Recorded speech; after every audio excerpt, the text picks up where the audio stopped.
आज बात करेंगे दर्शकों, अगर आपके राहु 11th हाउस यानी एकादश भाव में बैठे हैं और केतु पंचम भाव में बैठे हैं, दोनों मिलकर कुंडली के अंदर काल सर्प योग बना रहे हैं, तो उस काल सर्प योग का नाम क्या है, परिभाषा क्या है, किस तरह से हम पर प्रभाव देता है। यह वीडियो भी कुछ उसी तरह से होगी जैसे काल सर्प योग की अन्य वीडियोज़ हैं, जो भाव अनुसार यानी किसी भी भाव में आपका काल सर्प योग बन रहा है तो किस तरह से क्या प्रभाव देता है, ऐसी अलग अलग वीडियोस बनी हुई हैं काल सर्प योग के ऊपर। तो चैनल सब्सक्राइब करके प्लेलिस्ट पर आके देखिएगा या डिस्क्रिप्शन बॉक्स में लिंक के ज़रिए भी जा सकते हैं। अभी आज के काल सर्प योग की वीडियो शुरू करते हैं।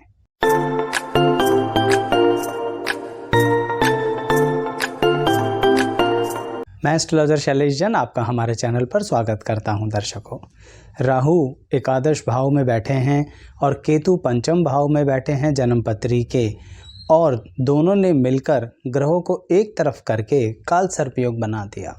सबसे पहले इसका नाम देखते हैं, विषाक्त। यानी यह काल सर्प योग जिंदगी के अंदर आपके संघर्ष की स्थिति को कुछ अलग नज़रिए से बढ़ाएगा। ये जो अलग नज़रिया होता है ना, वही उस काल सर्प योग की बेसिक स्पेशलाइजेशन वाली बात होती है कि वो कुछ अच्छी बातें भी दे देता है और कुछ खास दिक्कतें भी देता है। यह वाला काल सर्प योग आपको बार बार एक तरह की दिक्कत देगा बचपन से लेके पूरी उम्र, और वह होगी कि जब भी आप कहीं ना कहीं किसी न किसी टारगेट को अचीव करने वाले होंगे, एन मौके पर यानी लास्ट पॉइंट पे कोई ऐसी दिक्कत आएगी जो आपके कंट्रोल के दायरे से बाहर होगी। किस तरह की? जैसे कि आपको फिजिकली यानी हेल्थ का कोई प्रॉब्लम हो गया। इसे विद्यार्थियों के पॉइंट ऑफ व्यू से बात करते हैं। जब किसी का ये काल सर्प योग होता है तो पूरे वर्ष बच्चा ठीक रहता है यानी विद्यार्थी सही रहता है, लेकिन जैसे ही एग्ज़ाम आते हैं बिल्कुल उसी दौरान उसकी तबीयत खराब होती है। हम सोचते हैं मानसिक प्रेशर ले रहा होगा बच्चा, लेकिन यह काल सर्प योग का नेगेटिव इफेक्ट है इस वाले काल सर्प योग का। अब बात बच्चे की ही नहीं है, विद्यार्थी तो वो भी हो सकता है जो क्लास 1 ऑफिसर के लिए तैयारी कर रहा है, किसी सरकारी नौकरी के लिए तैयारी कर रहा है। तो आपको एक बात का ध्यान रखना है, इस काल सर्प योग का ये लास्ट स्टेज पे आकर चीज़ों में ब्रेक लगा देता है। तो क्यों ना पहले से ही उन चीज़ों के लिए हम प्रिपेयर हो जाएं। मतलब बीमारी के लिए प्रिपेयर नहीं होना, यह मान के चलना है कि आपको एग्ज़ाम से पहले किसी हाल में समय नहीं मिलेगा। अपनी बीमारी नहीं आई तो परिवार की आ जाएगी, कोई और परिस्थिति ऐसी उत्पन्न हो जाएगी जो आपको एग्ज़ाम के दिनों में आपके माइंड को डिटैच करेगी। ये बात एक और नज़रिए से भी अवेलेबल होती है, यानी कि अप्लाई होती है, जैसे कि प्रेम संबंध। यह काल सर्प योग बार बार हमें प्रेम संबंधों में डालता है, किस लिए? आनंद देने के लिए नहीं डालता, यह हमें डिटैच करने के लिए डालता है। यानी कहीं ना कहीं किसी चीज़ से, पथ से भ्रष्ट करने के लिए काल सर्प योग आपको प्रेम संबंधों में डालता है। क्योंकि मैंने आपसे बोला ना, टारगेट अचीव होने से पहले कोई ना कोई दिक्कत तो आना है। हो सकता है उस समय आपका ब्रेकअप हो जाए, इसके कारणवश मानसिक परेशानी चल रही हो। ये बात आपके करियर पर भी अप्लाई होगी दर्शकों, क्योंकि यह काल सर्प योग सिर्फ पढ़ाई की बात नहीं हो रही, टारगेट्स की बात हो रही है। जब आप अपनी ऑर्गेनाइजेशन में, अपने व्यापार में कुछ नया क्रिएट करना चाहते हैं, तभी उस समय यह काल सर्प योग बड़े अच्छे से सहायता कर देगा। क्यों? क्योंकि नया क्रिएट करने में नहीं रोकता, वहाँ आपकी ताकत बड़ी ज़बरदस्त है। आप नई नई चीज़ें सीख लेते हैं इस काल सर्प योग के कारण।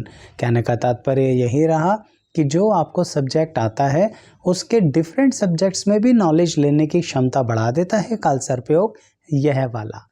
यानी वैरायटी ऑफ नॉलेज और एक्सपीरियंस तो देता है, लेकिन जब बात एप्रिसिएशन की आती है ना, यानी कुछ फ़ायदा मिलना हो, देखिए फ़ायदे को दूसरे शब्दों में लाभ ही तो कहते हैं, और एकादश भाव क्या है? लाभ स्थान। वहाँ से कनेक्शन बन रहा है इस काल सर्प योग का, यानी लाभ में अड़चने देगा। और लाभ सामान्य तौर पर आप लोग सिर्फ पैसे को लेके चलते हैं, ऐसा नहीं है। जब किसी भी तरह से कोई एप्रिसिएशन मिलना हो, पैसे का लाभ मिलना हो, मान सम्मान का लाभ मिलना हो, कोई रिवार्ड मिलना हो, किसी भी अनएक्सपेक्टेड बेनिफिट के बारे में बात हो रही हो, कोई टारगेट अचीव करना हो, यह सब भी तो लाभ ही हैं। इसका मतलब ऐन मौके पर दिक्कत पैदा करना इसकी आदत होगी। तो आपको ये बात अपनी आदत में इंक्लूड कर लेनी है कि आपको मानसिक प्रेशर नहीं बढ़ाना, नहीं तो सारी मेहनत पर पानी फिर जाएगा और यही इस कालसर्पयोग का नेगेटिव इफेक्ट है। पहले से तैयारी करके चलिए। ये बात आपकी और चीज़ों पर भी अप्लाई होती है, इसलिए सभी को विस्तार से बता रहा हूँ दर्शकों। जैसे कि विवाह या किसी फंक्शन की आप तैयारी कर रहे हैं। एक्चुअली सिर्फ मैरिज को लेकर नेगेटिविटी मत पाल लेना कि मैं विवाह का एग्जाम्पल दे रहा हूँ। मोटिव मेरे पीछे बताने का यही है कि आप जिस चीज़ की बड़ी बारीकी से प्लानिंग करते हैं, चाहे फिर वो कोई इवेंट हो, चाहे फिर वो कोई एग्ज़ाम हो, चाहे फिर वो कोई मीटिंग हो, आप समझ लीजिए आपके सबसे इम्पॉर्टेंट दिन यह कालसर्पयोग सामने आके खड़ा हो जाएगा। तो इसीलिए हर चीज़ के लिए समय लेकर चलो। छोटी सी बात है, ट्रैफिक जाम किसको नहीं मिलता, आपको ज़रूरत से ज़्यादा मिलेगा सबसे इम्पॉर्टेंट दिन, इंटरव्यू वाले दिन, जबकि उसी रोड से 100 बार निकले होंगे पर उस दिन मिलेगा। समझ रहे हैं? लोग इसे बड़े सामान्य ले लेते हैं, क्या हो गया, शायद उस दिन वैसे ही ट्रैफिक जैम हो गया होगा। यही तो है हमारा और आपका भाग्य। तो फाइनली यह कालसर्पयोग चाह क्या रहा है, हर चीज़ के लिए थोड़ा ज़्यादा गैप लेके चलना, यानी समय से ज़रूरत से भी ज़्यादा पहले घर से निकलो, समय से ज़रूरत से भी ज़्यादा पहले एग्ज़ाम की तैयारी करके रखो, समय से ज़रूरत से भी ज़्यादा पहले अपने काम को किसी और को भी डेलीगेट करके रखो, जिससे कोई इवेंट ख़राब ना हो जाए। आपकी तबीयत बिगड़ जाए तो दूसरा प्लान बी होना चाहिए। याद रखना मेरा ये वर्ड, यह कालसर्पयोग हमेशा प्लान बी की तरफ फेंकने की कोशिश करेगा, और आपका अगर कोई प्लान बी होगा ही नहीं उस टॉपिक में तो गए, फिर कोई नहीं बचा सकता। इसीलिए मैं सामान्य तौर पर यही बताने की कोशिश करता हूँ कि कर्मानुसार हम किस तरह से इन कालसर्पयोग की परिस्थितियों में अपनी लाइफ की स्थितियों को चेंज कर सकते हैं दर्शकों। ऐसे ही मैंने बाकी कालसर्पयोग के बारे में भी बता रखा है कि इस बात का ध्यान रखें किसी पार्टिकुलर कालसर्पयोग में क्या करना चाहिए, क्या नहीं करना चाहिए। चलिए अभी इसी की बात को आगे बढ़ाते हैं। मैं ये कह रहा था कि आपको लास्ट स्टेज के लिए तैयार रहना चाहिए, कभी भी दिक्कत आ सकती है। यही बात आपके मित्रों के साथ भी रह सकती है, रिलेशनशिप में भी रह सकती है, क्योंकि यह कालसर्पयोग आपके मन और मस्तिष्क दोनों से कनेक्ट हो रहा है। किस तरह के मस्तिष्क और मन से कनेक्ट हो रहा है? जब हम किसी के प्रति बहुत ज़्यादा डेडिकेटेड होते हैं ना, तो ये एंगल आता है जिस एक्सिस पर यह कालसर्पयोग बन रहा है। कौन सा एक्सिस है? 5-11, यानी पंचम और एकादश भाव। अब यहीं से कालसर्पयोग बना रहा है। इसका मतलब मन और मस्तिष्क में एक ऐसी जंग करवाता रहेगा पूरी ज़िंदगी कि कभी कभी हमें लगेगा कि हम शायद गलत ही हैं। यानी इसको एक एग्जाम्पल के तरीके से समझाता हूँ। आप एक पिता हैं या माता हैं, आप अपने बच्चे के लिए प्लानिंग करना ही चाहते हैं, उसके भविष्य के लिए प्लान करना चाहते हैं, परंतु आपका जब कालसर्पयोग है ना, तो आप क्या करोगे? बहुत ज़्यादा प्लानिंग करने के कारण, बहुत ज़्यादा एनालिसिस करने के कारण, बहुत ज़्यादा बच्चे को सिखाने के कारण आप अपने बच्चे पर एक प्रेशर बना दोगे। जो प्रेशर आप पर था वो उस पर आप शिफ्ट कर दोगे। आप तो यही सोच रहे हो कि हम बहुत अच्छे से प्लान करके दे रहे हैं बच्चे को, उसके लिए आगे की लाइफ का ट्रैक क्लियर कर रहे हैं, लेकिन यह कालसर्पयोग पता ही नहीं लगने देता कि कब प्रेशर शिफ्ट हो गया और हमारे बच्चे को वो चिंता हमने शिफ्ट कर दी जो चिंता हम रखना अपने पास ही चाह रहे थे।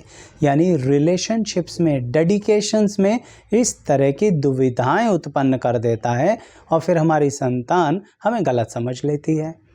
इसीलिए आपको इस बात का खास ध्यान रखना है कि बहुत ही ज़्यादा प्लानिंग करने के बाद, एनालिसिस करने के बाद एक चीज़ और दीजिए अपनी रिलेशनशिप में, जिसे कहते हैं फ्रीडम।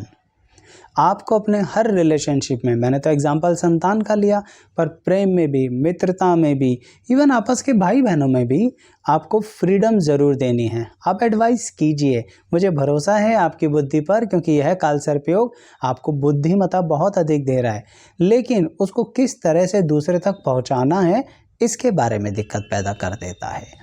इसीलिए इस बात का खास ध्यान रखो दर्शकों इस कालसर्पयोग में कि आप अपनी नॉलेज सामने वाले को दे दो, उसे 3-4 ओपिनियन भी बता दो, एडवाइस भी दे दो, लेकिन अब उस पर छोड़ दो कि किस राह से, किस रास्ते से वो से चॉइस करना है। यानी चॉइस भी अगर आपने करके दे दी ना, बस वहाँ गलत हो जाएगा। आपको चॉइसेस सामने वाले पर छोड़नी ही पड़ेंगी। दर्शकों, कोशिश करता हूँ हमेशा कि बहुत बारीकी से किसी विषय में आपको बताऊँ, जैसे मैं इस विषय में बता रहा हूँ। अगर सही में पॉइंट्स आप पर अप्लाई हो रहे हैं या कितने प्रतिशत अप्लाई हो रहे हैं, तो कमेंट बॉक्स में बताना ज़रूर कि किस तरह से आपसे ऐसी गलतियाँ हुई, क्या आपने बाद में उन्हें सुधारा, या आप सुधार चुके हैं तो क्या परिवर्तन महसूस किया। आपके ये अनुभव जब आप हमें बताते हैं या हमारे अन्य दर्शकों को बताते हैं, तो सभी को बहुत फ़ायदा होता है। तो जैसा कि मैं कह रहा था कि कहीं ना कहीं रिलेशनशिप्स में इस बात का ध्यान रखना, ठीक ऐसे ही दर्शकों आपको अपने फाइनेंशियल टर्म्स में भी ध्यान रखना है।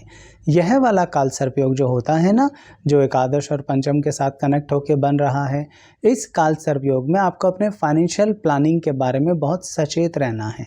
वहाँ पर बिल्कुल उल्टा करना है। जो बाकी चीज़ों में करने को मना कर रहा हूँ, फाइनेंशियल टर्म्स में बिल्कुल वैसा करना है। कैसा? यानी आपको इस बात का ज़रूर ध्यान रखना है कि प्लान ए, बी और सी तो बनाना है, लेकिन कहीं ना कहीं फाइनेंशियल टर्म्स के अंदर आपको इस तरह से चलना है दर्शकों कि आप पूरी तरक्की के साथ अपनी इन्वेस्टमेंट को एक ही जगह पे लगाओ। यहाँ तरक्की से मेरा मतलब यह है कि ज़िंदगी में यह काल सर्पयोग आपको तरक्की देगा, लेकिन आपको अपनी फाइनेंशियल प्लानिंग को साथ के साथ लेके चलना है। यह काल सर्पयोग फाइनेंशियल टर्म्स में क्या गड़बड़ करता है, आपको भ्रमित कर देता है। क्या भ्रम कर देता है पैदा? आपसे कहता है लाइफ को एंजॉय करो, मेहनत ही करते रहोगे क्या, कब जियोगे अपनी ज़िंदगी। ऐसी फीलिंग जब ये काल सर्पयोग देता है ना, तो हम अपनी फाइनेंशियल प्लानिंग बिगाड़ देते हैं, अपने पैसे को बर्बाद कर देते हैं घूमने फिरने में, खर्च करने में। यानी सही मायने में बोलूँ तो एक्सपेंडिचर इतना ज़्यादा हो जाता है कि सेविंग्स का ध्यान ही नहीं रहता। ध्यान रखना, काल सर्पयोग राहु केतु से मिलता है, इसका मतलब भ्रम तो पैदा करेंगे। हर वीडियो में बताता हूँ, इसमें भी यही बता रहा हूँ कि इस भ्रम से बचना है। तो यहाँ पर जब वो फाइनेंशियल प्लानिंग को लेके भ्रम पैदा करते हैं कि तरक्की हो रही है तो अपनी ज़िंदगी ना जिएं, क्या अपने पे खर्चा ना करें, ज़िंदगी भर स्ट्रगल ही करते रहेंगे, ये भावनाएं आपको आपकी फाइनेंशियल प्लानिंग से दूर ले जा रही हैं, आपके फ्यूचरिस्टिक एटीट्यूड से दूर ले जा रही हैं। वो जो बुद्धिमत्ता दे रहा है ना यह काल सर्पयोग, उस पर एक तरीके का ग्रहण लगाने की कोशिश भी करता है। तो वहाँ पर अलर्ट हो जाइए, सचेत हो जाइए कि नहीं, मुझे अभी खर्च नहीं करना, मुझे सेव करना है, पार्टिकुलर एरिया में इन्वेस्ट करना है और उसी डायरेक्शन में इन्वेस्टमेंट करते हुए अपनी लाइफ को सिक्योर करना है। ध्यान रखो, यह काल सर्पयोग मिडल एज तक, यह वाला स्पेसिफिकली मिडल एज तक बार बार भटकाने की कोशिश करेगा। जैसा कि मैं लगातार कहता आ रहा हूँ, लास्ट स्टेज पे एग्ज़ाम में, प्रेम संबंधों में डेडिकेशन में, उसके कारण डिटैचमेंट में, फाइनेंशियल प्लानिंग में, मौज मस्ती में। ध्यान रखो, क्योंकि दर्शकों काल सर्पयोग पूरा इकट्ठा करके आपको किसी एक जगह ले जाना चाहता है, जो उसका मोटिव होता है, जिसे कहते हैं फंसा देना। लेकिन ये काल सर्पयोग की भी कमी है कि वह आपको कुछ पॉजिटिव एंगल देता है, जो बार बार बताता चल रहा हूँ। अगर आप अपनी इच्छा शक्ति को बढ़ा लेंगे, अपने इमोशंस को यहाँ पर कंट्रोल कर लेंगे, फ्यूचरिस्टिक एटीट्यूड को बढ़ा लेंगे, क्योंकि ये सब बातें इसी काल सर्पयोग में छुपी हुई होती हैं, जिन पर आप ध्यान नहीं देते। आप सिर्फ यही कहते रहते हो हमारा काल सर्पयोग है, हमारे साथ तो कुछ अच्छा होना ही नहीं। क्यों नहीं होना? अपने आप को कर्म प्रधान करो, उन चीज़ों पर इच्छा शक्ति के ज़रिए कंट्रोल करो। आपको साइकोलॉजी फिलॉसफी लग सकता है, पर मैं बात सिर्फ एस्ट्रोलॉजी की करता हूँ, इसलिए आपसे कह रहा हूँ इस नज़रिए से इस काल सर्पयोग को समझो कि आप सुधार सकते हैं इसे। जब चॉइसेस की बात आती है ना, दो राहें पर खड़े होते हो, तो वहाँ पर इस काल सर्पयोग में लॉजिक लगाना, लॉजिक के बेस पे डिसीजन लोगे 100% ठीक जाएगा। इमोशंस के बेस पर जैसे ही आप इस काल सर्पयोग में डिसीजन लोगे हमेशा फंसोगे। लॉजिक रखो, प्लानिंग रखो, एडवांस में तैयारी रखो, कोई डिले मत करो, आज का काम कल पे मत टालो, जो कि नॉर्मल हम जानते भी हैं इस बात को, मानता कौन है, बस चलता रहता है। आपके लिए नहीं चलेगा, आपको कंट्रोल करना पड़ेगा, आप पर ज़्यादा बड़ी मुसीबत आ जाएगी। तो दर्शकों यही मोटिव था, इसलिए सटीक बातें बताने की कोशिश करी है। कितनी अप्लाई हुई है ज़रूर बताइएगा कमेंट बॉक्स में। कैसी लगी वीडियो ये भी बताइएगा और लाइक शेयर सब्सक्राइब ज़रूर कीजिएगा। Thank you so much.